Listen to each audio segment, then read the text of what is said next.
The 7D is a DSLR camera that can shoot both photos and video.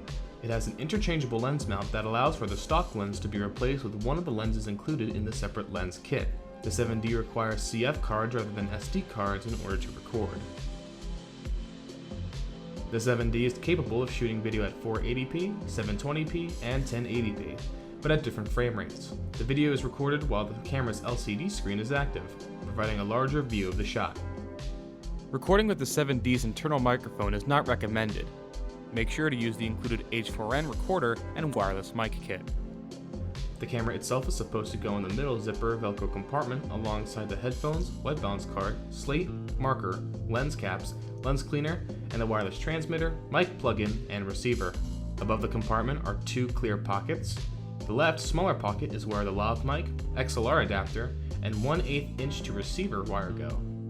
The right pocket has the USB cable, windscreen, handheld adapter, and the power adapter. The H4n zoom recorder is in the leftmost zipper pocket, and the batteries and battery charger are in the right Velcro pocket.